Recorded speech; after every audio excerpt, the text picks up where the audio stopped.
Bom, gente, nós estamos aqui na cidade de Glória do Goitá, naquela parte onde a gente fala de contando história, né? A gente vai contar um pouquinho da história do Mamulengo, né? Através das imagens, através das encenações do boneco, né? Que é um pouquinho da nossa história do Nordeste, especialmente da gente nordestino, né? Quando a gente criança, muitas vezes íamos para as festas, a gente de Limoeiro, por exemplo, a festa de São João e São Sebastião, para ver o teatro de boneco, que era o Mamulengo, para ver aqueles personagens matreiros, nos fazia rir com as histórias, né?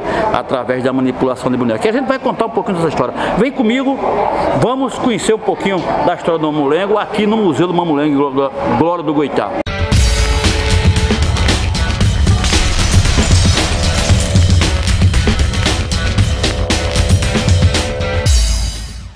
Assim que a gente entra, é logo recebido pelos personagens do Mamulengo tradicional.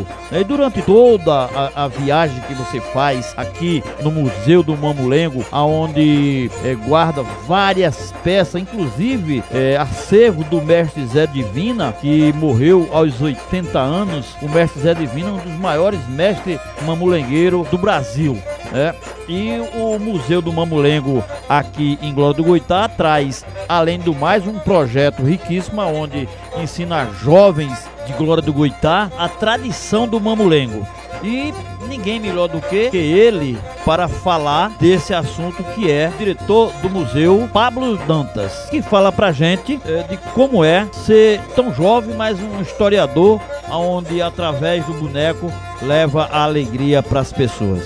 É uma responsabilidade muito grande, né? Como você diz, realmente eu sou um jovem professor, produtor cultural, pesquisador, e assumi a presidência da associação, a direção do Museu do Mamulengo ano passado, uma instituição com 18 anos de atuação na Zona da Mata, em Pernambuco, e é uma responsabilidade somada a uma grande honra, porque estar do lado, trabalhar ao lado de mestres artesãos, mamulengueiros, bonequeiros, é muito importante para a minha formação cultural, para a minha formação cidadã.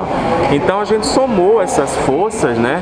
E tem dado muito certo. O Museu do Mamulengo é uma referência em salvaguarda desse bem patrimonial que é o Mamulengo, que é o Teatro Popular do Boneco do Nordeste, que foi tombado, aliás, foi registrado pelo IFAM em 2017 e tem um grande alcance nacional, né?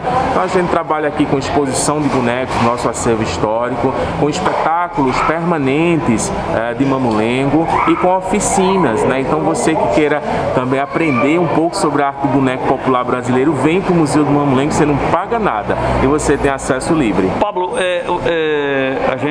você fala exatamente de aprender, porque vocês têm um projeto dentro do próprio museu, da própria do centro do Mamulengo.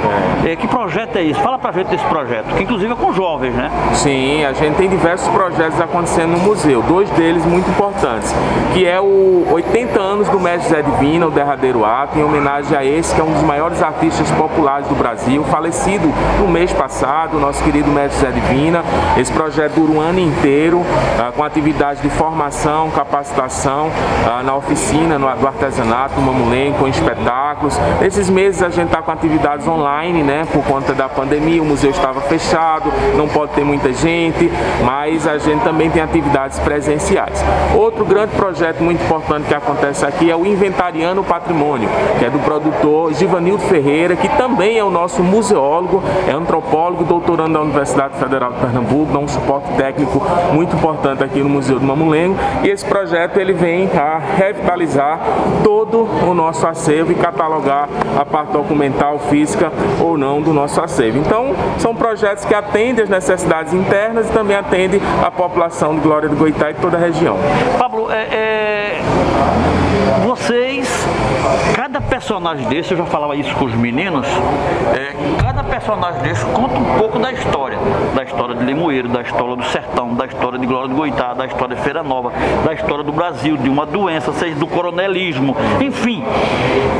Cada personagem criado, existe uma história por trás, né? Essa riqueza dos bonecos, ela traz muita história, como os contos também, né? Vocês criam em cima disso também, como o próprio Saci Pererê, que é do nosso folclore, né? Enfim, o teatro de boneco, aqui, a gente sai daqui, eu dizia ao menino que me arremeteu lá para quando eu era criança, na minha cidade, quando a gente vivenciava esses teatros que ia daqui para lá, enquanto vocês aqui têm essa riqueza hoje. Qual o sentimento de poder tomar conta disso para não deixar isso morrer? É de responsabilidade, né? Na verdade, o nosso boneco tradicional, o mamulengo tradicional, ele conta uma história rural. Apesar de ser um boneco que andou um espetáculo teatral popular que anda pelas cidades, mas a história tradicional ela é rural.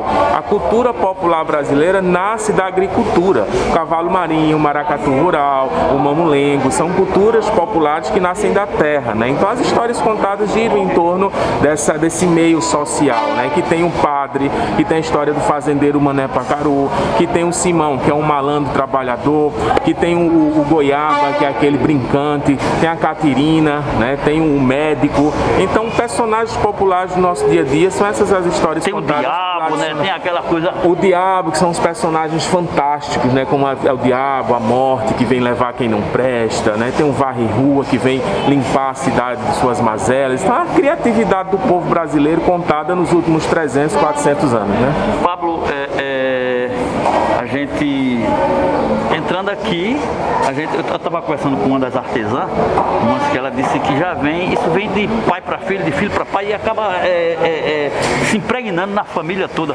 Isso em Glória do Goitá tem muitos artesãos de boneco, assim, ou é muito pouco?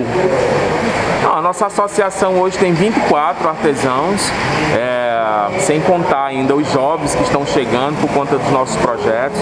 Como a gente tem um foco na disseminação do saber, na transmissão do conhecimento popular, então os jovens estão voltando a estar aqui para renovar gerações de artesãos e artesãs, né? São habilidades muito específicas e raras, né? De quem quer esculpir na madeira, até o próprio artista, né? Então a gente mantém, obviamente, tudo funcionando com muita alegria. Não somos uma multidão de 3, 4 mil pessoas, mas as pessoas que estão aqui são muito fortes e guerreiras. Você fala que o mamulengo ele é tirado das histórias rurais, mas também acabou sendo introduzido a questão da manipulação do boneco, muitas vezes em algumas campanhas de saúde, por exemplo, saúde pública e educação e tudo. O boneco acabou sendo uma forma, uma linguagem mais simples para as pessoas entenderem alguns problemas complicados, como por exemplo, foi no passado a cólera e a dengue. É muito comum utilizar o teatro para comunicar, para educar.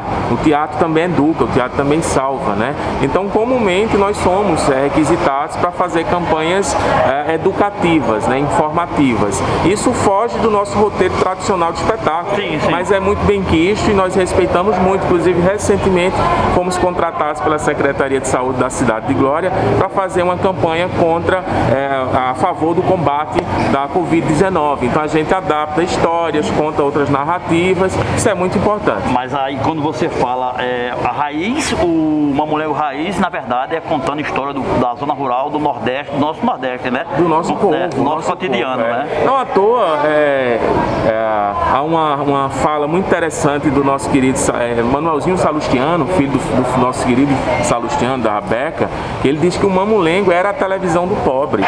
O mamulengo é um teatro que encenava situações cotidianas, sociais, que divertiam a população, divertem a população nos últimos 300, 400 anos.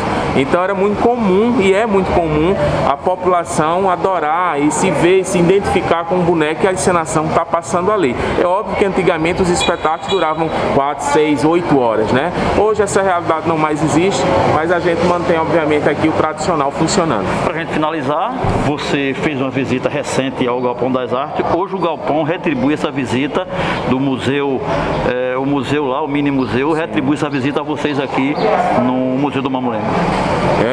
O Galpão das Artes é uma instituição parceira, amiga, irmã. Nós somos muito ligados e temos muito apreço, muito carinho por todos que fazem o Galpão das Artes na cidade de Limoeiro, que extrapola as fronteiras de Limoeiro. Parabéns pela produção, pela força, pela guerra, pela batalha. Estamos aqui resistindo. O mini museu Dona da Luz é um espetáculo, é importante contar a história do povo, é muito importante. Nós também contamos a história do povo. Um abraço para todos que fazem o Galpão. Obrigado.